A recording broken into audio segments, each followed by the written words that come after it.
All Hit Radio.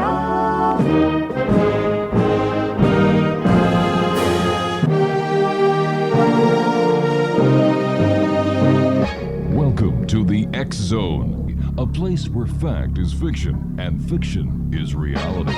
Now, here's your host, Rob McConnell.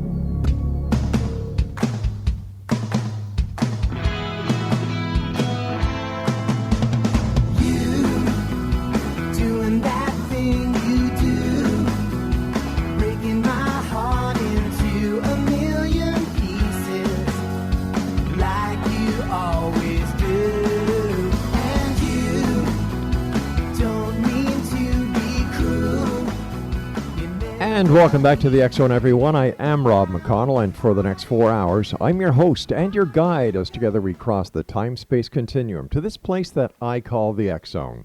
It's a place where people dare to believe and dare to be heard. It's a place where fact is fiction and fiction is reality.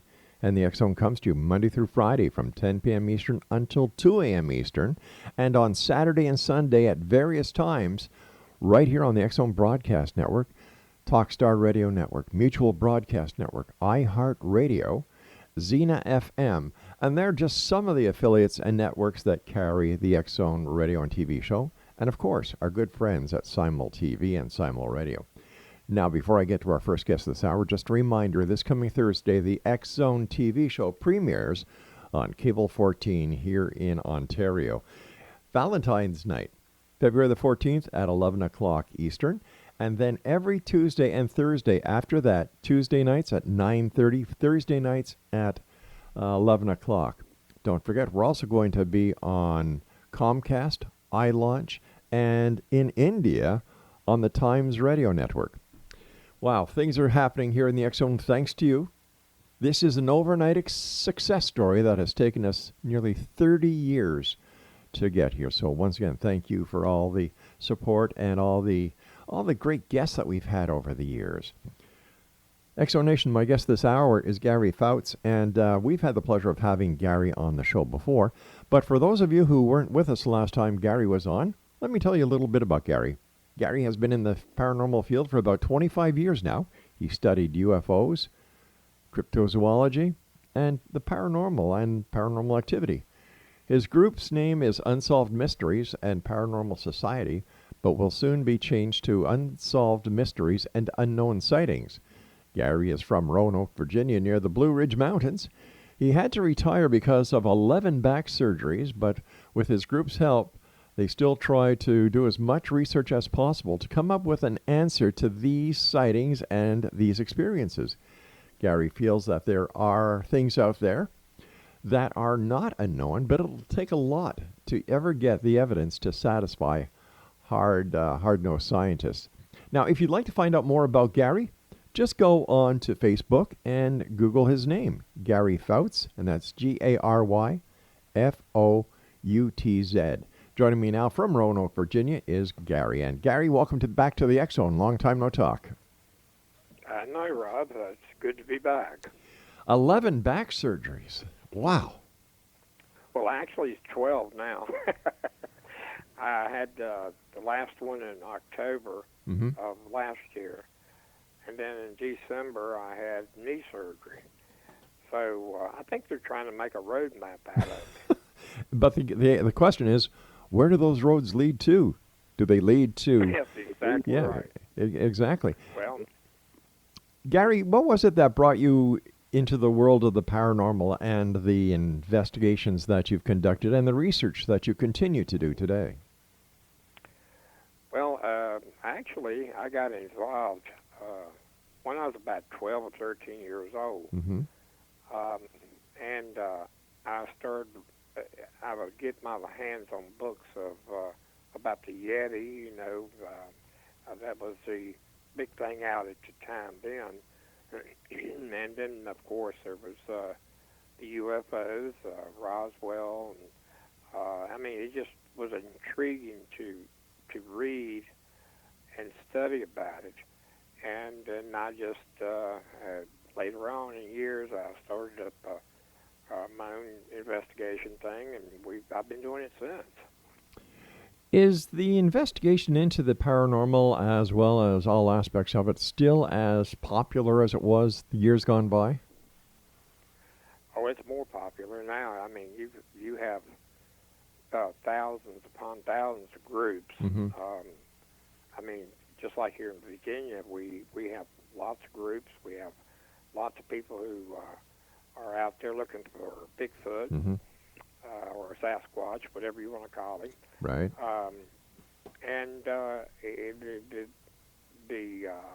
I think that it's gotten huge, especially with the TV shows when like Ghost Hunters first come on, and then you had the other show. I forget what the name of that was,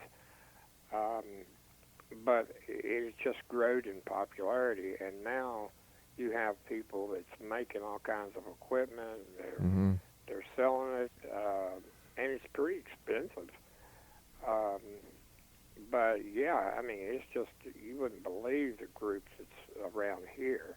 And so most of them, they don't do what we do, because they do like one thing and we do three things. So we kind of, beef up the investigation a little better. If we get tired doing the paranormal, if we get an investigation doing a sighting of a cryptid or maybe a UFO, we'll go out and we'll investigate that. Now, when you say all these groups, I know there are many more groups than the last time you and I talked, but it seems that nothing has changed when it comes to what is Bigfoot? It has. What is a ghost? What's changed? I don't know what's going on. I've seen so many fake tapes. I saw one last night, Mm-hmm. And it was a guy in a suit. And it was so many red flags thrown up that Right. I don't see how I even got that far with it. Hmm. And there's I've talked to some people. Yes. I got one of my Bigfoot hunters in Virginia. No, he's not in Virginia. But he's a Bigfoot enthusiast and goes out, and he claims that he has seen them. He knows, a little bit about them. And then there was another guy here in Virginia. He does a lot, and he claims the same thing. Now, I'm 66 years old, and I've been in the woods since I was big enough to be in the woods, and I have yet to see one. So I don't know if they're spread apart more widely than was thought. There's, not that many reports Mm-hmm. of a Sasquatch sighting in Virginia. I think the last one that BFRO had was in Lynchburg, Virginia, which is about 50 miles from here. And it was a lady coming down the road, and she saw a Sasquatch, I guess, female holding a infant.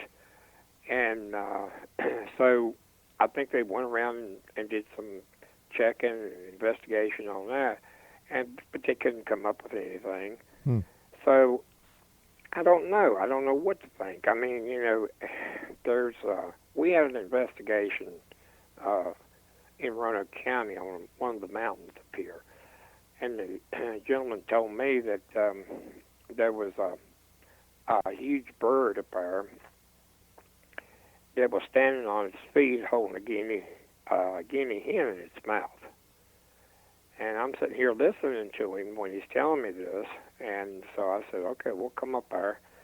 And the only thing that I could come up with was a bird that from prehistoric age. Like a pterodactyl. Yeah, the Yeah. pterodactyl, Mm-hmm. exactly. Because the way he was describing it, it was just unreal. And so we went up there. We went up and did a reconnaissance type of a search during the day, and then we did one at night.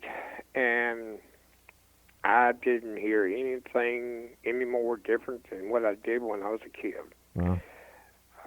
So I don't know what to tell you except that these people have this claims to have seen them. The thing that gets me about it is that, number one, every time you see something come out with a video, you can't hardly see what it is. The video is awful. Some people take pictures and they're awful. They're blurry. Yeah. The video's blurry. The pictures are blurry. I have yet to see a really good one, except for the Patterson film was probably the best one. And there's still people that doesn't believe in that one.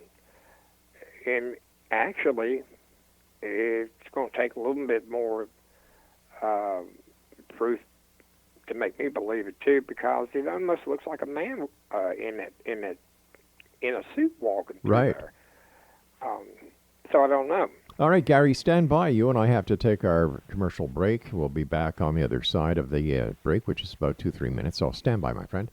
Exonation, our guest this hour is Gary Foutz. And if you'd like to find out more about Gary and the work he does, go to Facebook and just search his name. And le voilà, as they say in Quebec. There it is. This is the X-Zone. I am Rob McConnell. We're coming to you from our broadcast center and studios in Hamilton, Ontario, Canada. This is a place where people dare to believe and dare to be heard. A place where fact is fiction and fiction is reality. We'll be back on the other side of this break. Don't go away. I walk along the city streets you used to walk along with me. And every step I take reminds me of just how we used to be. Oh, how can I forget you, girl? And there is always something there.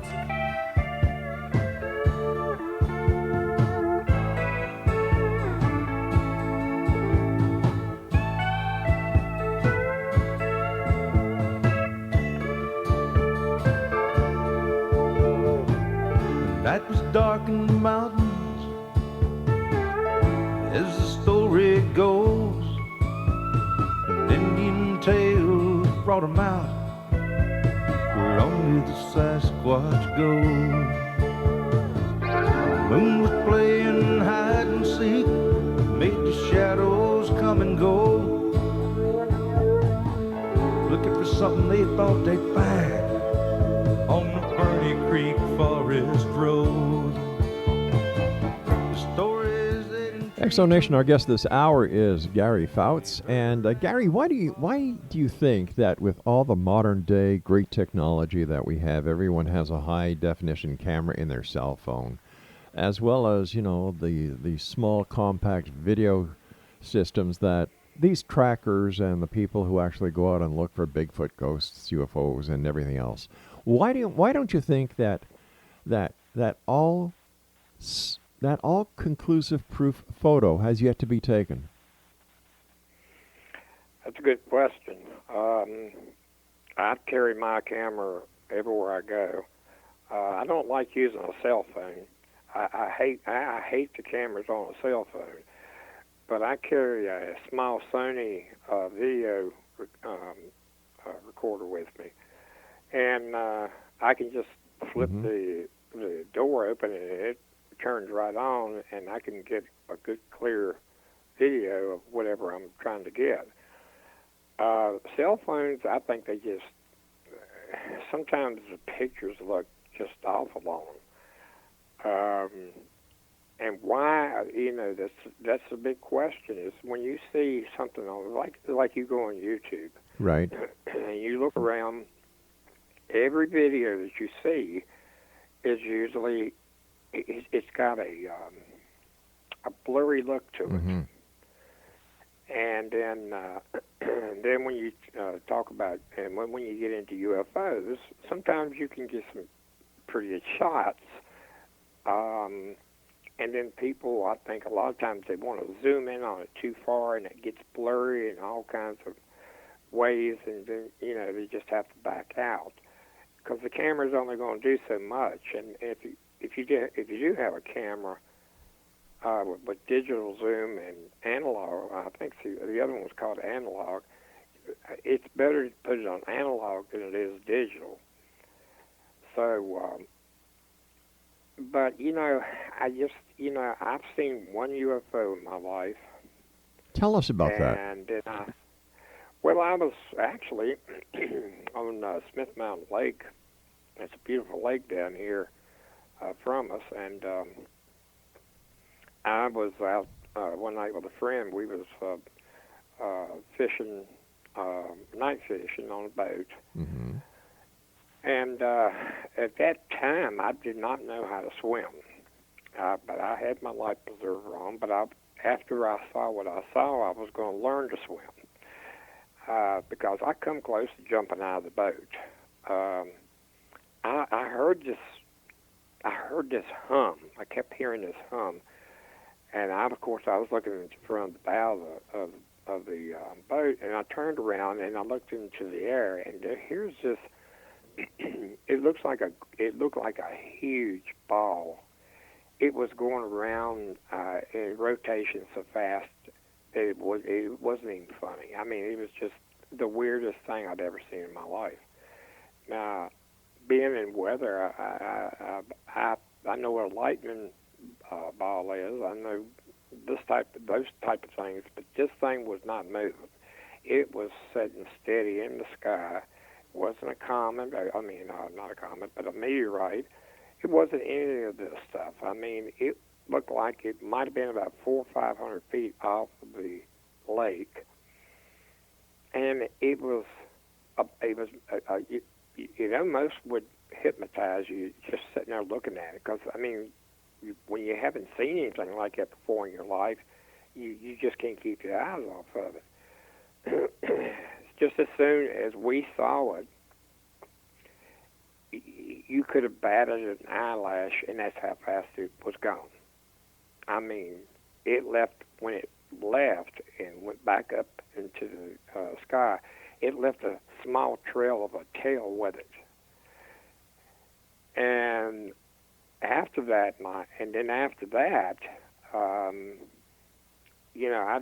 it took me all night to get over that. And then we was, about 2 hours later, we saw a boat coming up the cove, and then it stopped, and we thought it was somebody down there fishing. As we was getting ready to leave, we came down through there, Mm-hmm. and there was nobody in the boat. And I'm like, okay, I've seen a UFO, now I'm seeing a boat with nobody in it come up into the cove. It had its running lights on and everything. And that boat was empty. We looked around in the water to see if anybody had fell out. And I told my friend I was with, I said, I think it's really time to just put this thing in high gear and let's get out of here. Now, since that time, have you seen other UFOs? My brother and I, we did see one night. It was late in the evening. The sun had gone down, but it was just enough light where you could see something just perfectly. And at that time, I didn't have a camera. And we saw this object, and it was just sitting there. I kind of mistaken it as a star or maybe one of the planets. And then it started moving. And then it was making some erratic moves. It'd go forward, then it would stop, then it would go sideways, stop. Mm-hmm. And then when it took off again, it was just like a bat of your eye, and it was gone.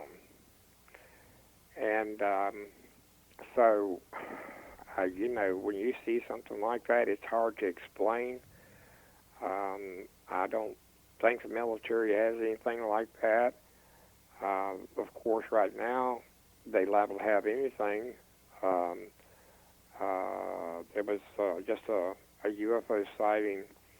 I think it was maybe 3 years ago. These guys were shooting a movie out in Utah, and it's the most amazing footage I think I've ever seen. And they had a drone up in the air, and this thing, you can see it coming down the mountain ridge, and it makes a turn, and it's sideways. And when it made that turn and it straightened up, it took 1 second to get from that mountain ridge past them. That thing was flying. I mean, they said they estimated the speed of around 9,000 miles an hour. Now that is Holland. Mm-hmm. And so, you know, it's probably one of the best footages of a UFO I think I've ever seen. The trouble about it is where they thought it wasn't but 2 hours from Area 51. So there you go. You never know what's going to happen or what they have. And as far as the military goes, if the military's got it, Mm-hmm. then I'm all for it.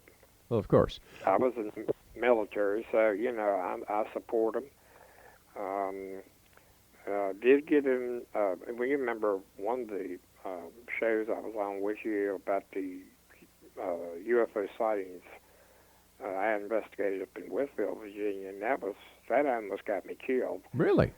But oh yeah, we went up there a number of times, talked to a witness that he was actually a radio announcer then, and he kept giving us information about this, that, and the other, and finally they really something happened. I don't know exactly what it was, something that I guess we'll never know about. But his son was at a party, and two men in suits come up knocking on the door and asking for him. And when he come to the door, they shot him point blank in the head.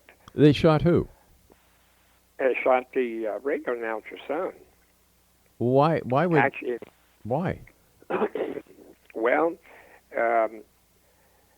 at the time when he was investigating this stuff, he had opened up the radio show one night and let people call in to tell their experience, and it was like around 3,000 people that saw these things. So he opened up the radio show, and people would call in, and then he started getting calls from this, that, and the other, you know, that wouldn't give their name and just told him to, you know, lay off. I think it was a colonel that called him one time, and he was supposed to go to Virginia Beach, make a speech, and they told him not to go, but he went anyway. So it got so stressful for him. One night he thought he was having a heart attack, and his wife took him to the emergency room, and they said it was stress because they broke in his house, stole film cameras and everything. Well, stand by, my friend. We've got to take our news break. When we come back, let's talk about this more, because I've been doing this show 30 years. Nothing like that has ever happened to me or anybody else that I know that is credible within this industry. I've heard of no, we've got to take our break. So when we come back, you go ahead. All right, we'll continue this very interesting conversation, and we'll get into it deeper. This is the X Zone. I am Rob McConnell, and we're coming to you from our broadcast center and studios in Hamilton, Ontario, Canada. My guest this hour is Gary Foutz. Don't go away. On my feet, you know that ghost is me, and I will never be set free as long as I'm a ghost you can't see. If I could read your mind, love, what a tale your thoughts could.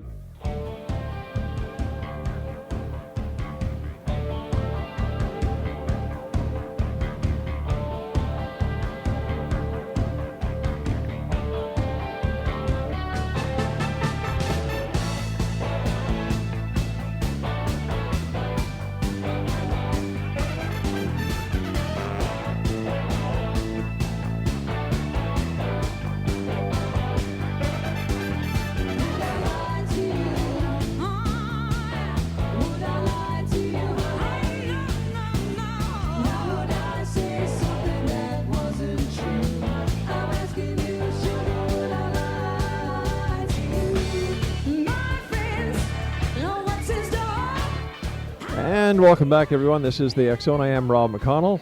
and we're coming to you from our broadcast center and studios in Hamilton, Ontario, Canada. If you would like to send me an email, same email that we've had for 30 years, xzone at xzoneradiotv.com, on all social media sites, Xzone Radio TV. And to find out about the programming that we have available for you, 724, 365 on the Xzone Broadcast Network, visit www.xzbn.net.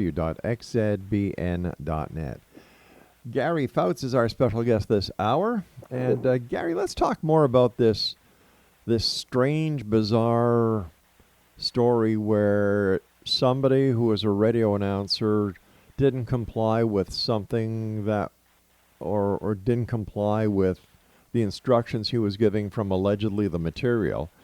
He's at a party one night, and two men come to his door dressed in suits, open the door. The son opens the door, asks for the father. Son tells the father, the military or whoever these are in the suits, that he's not there, and he's shot in point-blank range. Have I got that right? Yeah, he was, actually his son was at a party, another guy's, I guess one of his friends. Oh, I see. The son was at the party. No, it's fine. It's fine. They had broken his house a couple of times. Then when they shot his son, he did live through it. I mean, he actually has been about 8 years maybe now. I think he passed away, but he they never caught anybody. They never actually found out who it was that did it. Well, if this guy was on the radio, why can't we know his name? Well, his name is Danny Gordon.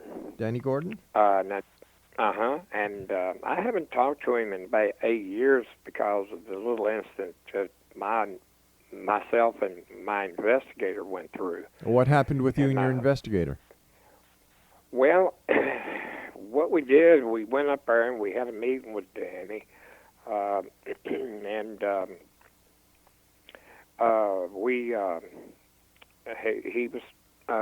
went up there to just one of the little restaurants up there in the town where he works. Uh-huh.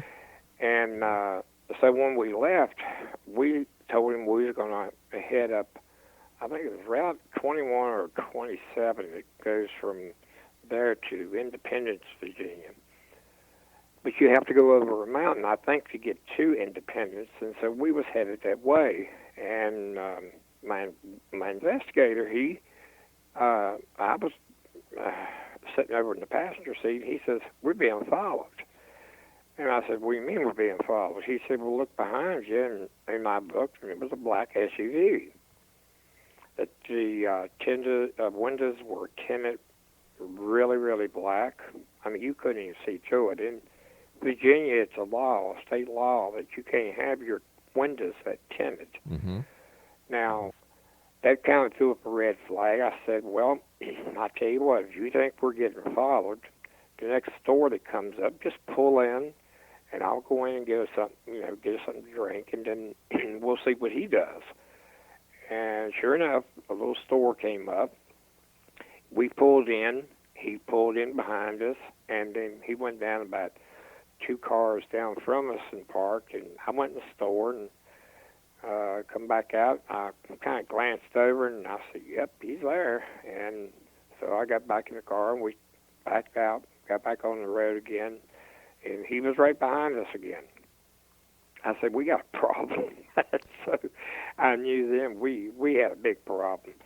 And I said, "Okay, let's do this. Before we get over the mountain or start up the mountain, let's stop one more time just to see if we're just, being freaked out about something that we shouldn't be worried about, or maybe we should." And there was a little mom-and-pop restaurant down there. I forget the name of that little town. But we stopped in there, and sure enough, that SUV pulled right in, just like he did at the store. Well, let me ask you this: were you afraid? Well, the first time I wasn't. The second time when we pulled into that restaurant, yeah, I was getting a little scared because it's just not normal for somebody to pull in like that. Yeah. and you know, kind of follow you and not get out. That's the problem. They didn't get out, whoever it was. And so we went in and we got us ordered us some lunch. Right. And I told Rick, I said, man, we're in trouble. I said, he's sitting out there, or whoever it is sitting out there. I said, this is what we're going to do. If we pull out, and he gets in behind us again, then what I want to do is I want you to slam the brakes on or pull in somebody's yard. I don't care what you do, but let's head back towards Whitfield. He said, okay. And so we got out after we got in the car. We pulled out. The SUV pulled out. He was behind us again. I said, okay, we're in trouble. I just knew. I've never had a feeling like I had. Can I ask you a question? Why didn't you call the police? Well, why not? You sort of. Well, it's a long story. Well, we've got a bit of time. I want to know if you are in fear of, if you're afraid, or if you feel that your safety is at risk, you're being followed. Why you wouldn't call the police? What were you guys doing wait a sec. What were you guys doing that you didn't want to have the police involved? Well, what we was worried about, because of the times that we had talked to Danny about it, I had this feeling that the military was in all of this to begin with. It was kind of like funny how the investigation went with his son. It was like, okay, we're going to investigate it, and then, okay, we can't find nobody. And, you know, it's one of them scenarios like you're in a twilight zone. If you call the police, is the police in on it? You know, that's the kind of feeling that we had. Well, okay, but you could have called the state police if you thought the municipal police or local police were involved. You could have called the state police. We could have. I think we were way too far out of the way at the time for the state police to even get there to do anything. Well, why didn't you why didn't you guys get into your vehicle and drive towards the state police barracks? Well, see, we're not that familiar with the area. I don't even know where the state police headquarters. I know there's one right up the street up here where I live. Yeah, but did you have a cell phone with you? Did you have a cell phone? Go ahead. Did you have a cell phone with you? No, I did not. All right, but there were. And Rick had one, but it wouldn't get out where we was at. Okay. At that time. But what about stopping at a phone booth and dialing 0 or 911? Oh yeah, we could have done that. I thought at the time that, hey, if we can just get out of here and get back to Whitfield, I think we'll be okay. But something, you know, long before that, I didn't have that feeling. I mean, when the first UFOs were spotted up there and everything, I said, oh, this is cool. You know, maybe it's something from another planet. And then as it went on and as things started happening, I said, somebody don't want somebody to know something. I mean, there's more people involved in this than what meets the eye.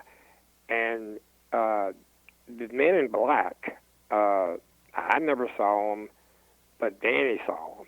It sounds like this Danny had a very. It sounds like this Danny had a very vivid imagination.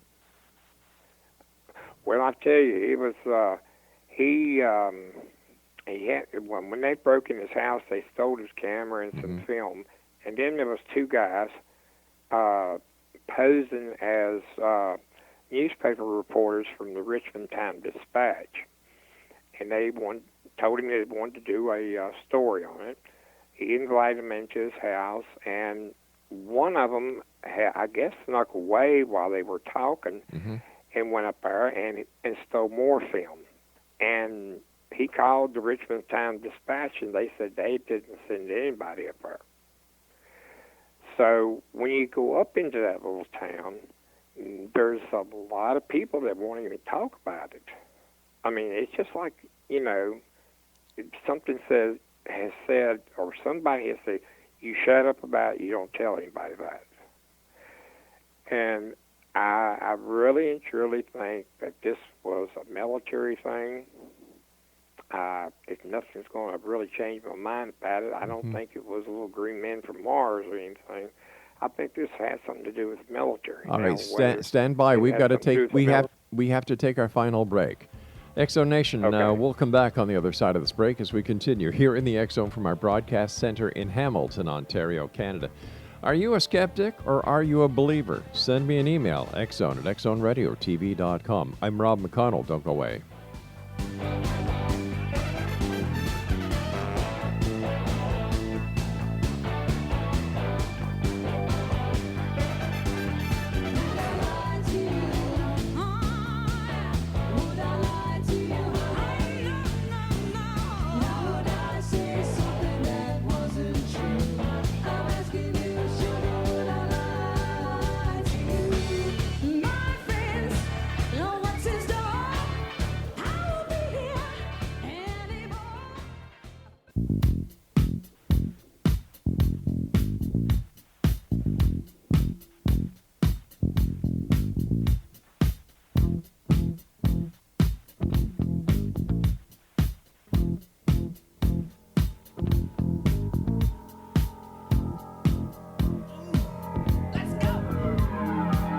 Walks further down the street with the brim pulled way down low.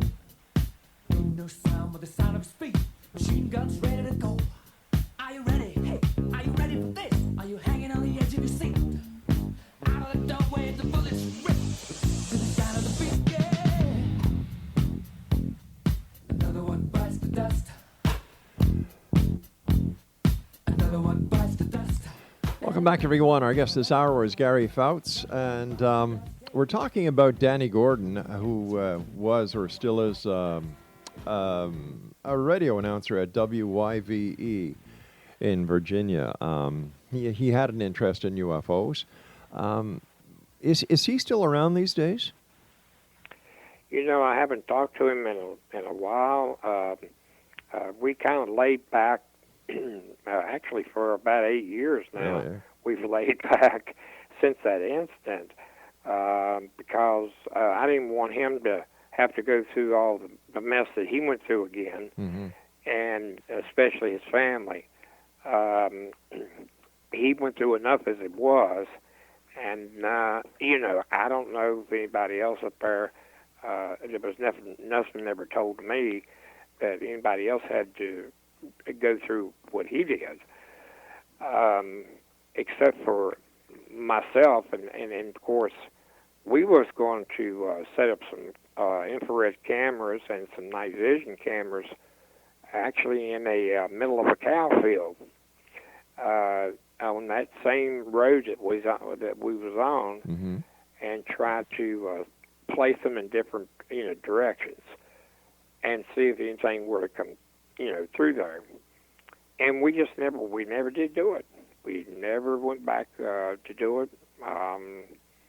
And it became something that, hey, this is cool, to something, hey, this is not cool. So when do you think the military started following you, or show interest in what you were doing? Well, they apparently, like I said, I don't know if it was military or not, but I'm pretty sure deep down in me that they have something to do with what's going on. And I guess that my thinking was, just to give you an example of what we used to run into before all this happened. We would go up there and come back. One day we came back down through there, and I'm going to tell you, there was hundreds of blackbirds on the side of the road dead for no reason. And I'm like, okay, what's this about? And I was told not too long ago that there was still some sightings of UFOs up in that area. I don't know. I don't know of any bases up there. I do know that it's possibly could be a base inside of one of the mountains, because we have a lot of mountains here. And but I don't think that that they would use that area for what, like what people think they do at Area 51. I just don't know. It's a big mystery that it may not ever be solved. I had brought it up again one of our meetings, and I just feel uneasy about even doing it again. But we're thinking about it. Just going up there and just go up that same road and see what we can come up with, or whatever. It may be nothing going on, but then again, I don't know. It just gives you a creepy feeling when something like that happens, and especially all the stuff that happened to him. You just, you won't leave it alone. Yeah, but I got to tell you something. I still don't understand why, if you were afraid you were being followed, you just didn't call the police. Well, it's time. This is what was told to me. At the time that all this happened to his son, there was no. It was like how you watch a TV show and the cops are into whatever's going on. So this is sort of what was told to me, that they made that the authorities didn't push the matter to try to get it solved. And apparently whoever that was was telling them, hey, lay off of it. And then when we was getting ready to go up that mountain, the more I thought about it, I think it really hit me at the last place we stopped. And I told Rick, I looked at him and I said, man, we ain't going to make it over that mountain. Because I really think they were waiting for us to go up the mountain. And that's a big, it's not a big mountain, but it's not a little one either. I really think they had some intentions to harm us. But once again, if we, you see, look, if you felt that your life was in danger now, and you didn't call the police, that raises red flags for me. Something's not being told in this whole story. Something is missing here, because you know what? I'm an ex-cop. Yeah, right. And something doesn't sound right. It just doesn't sit right. Well, we haven't actually. We was going to go into the police department at one time and talk to them about all the stuff that went on, and we never did. And but it was just this feeling of if. And now Rick, he had mentioned something about calling the police, and I said, but by the time the police would have gotten there, they've probably been gone by then. I don't know. I just don't know what. If I knew who was in that black SUV is one thing, but not seeing who it is, or if did you have a radio? It's possible. It's very possible that they would know somebody's going to come down and check them out. I don't think they were that stupid. I really don't. Okay, now you said that when you pulled into the restaurant, to see if you were being followed, the black SUV with the tinted glass passed you by and parked 2 cars ahead, right? No, he stayed behind us. Oh, he stayed behind. When we pulled into the last place, gotcha. which would have been the restaurant, right?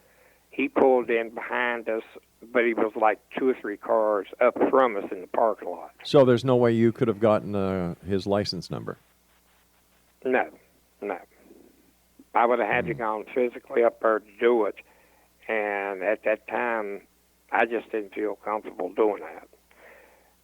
So we went in, and and Rick and I talked about it, and, I told him, I said, look, I don't think we're going to make it over that mountain, and this just don't feel right. It just didn't feel good at all. So did you guys turn around and go home? Yes, he slammed on the brakes, went in somebody's driveway, I don't know who it was, really didn't care at the time, and we headed back towards Whitfield, and they had slowed down and stopped when they saw us heading back, and they didn't. They just went on. Now they didn't. They never went and come back behind us on the way back to Whitfield or anything. And we had talked to some folks on down the road there a piece, but that was way before all this happened. And they claimed that they had seen UFOs in that area. So, it's still a big mystery. I can't explain it. Yeah. I know that whatever is going on, or whatever was going on at the time, they were serious about it. And Danny and his friend, he passed away, but Danny and his friend, they wrote a book about it. It's called Don't Look Up. I don't know if you can get a copy of it or not. Danny, he gave me a copy because we were friends and everything. And I don't know. It's an interesting book, but I don't know if he still could make copies, but I think he should, because that was one weird case of a UFO sighting that I've ever heard of. I've been in this a long time, and people see them UFO, or they claim to see a UFO land or go over the top of their house or cross the interstate. Mm-hmm. But I've never seen one this bad. So I don't know. At that time, I didn't want to get Rick killed. Yeah. And I sure didn't want to get it. All right, Gary, I hate to do this, but we've run out of time for tonight. I want to thank you very much for joining us. A very strange and weird story. Somebody's following you in a black van. You can't see into their windows. You're afraid for your life, and yet you don't call the cops. The story doesn't make sense, X-Zone Nation. There are so many red flags in the entire story that, well, you know what? Just listen to this. Another one bit the dust here in the X-Zone. I'll be back on the other side of this break. Don't go away.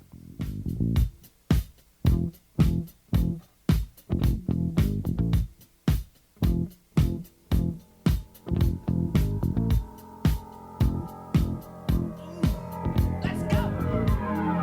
He walks further down the street with the brim pulled way down low. Ain't no sound but the sound of his feet. Machine guns ready.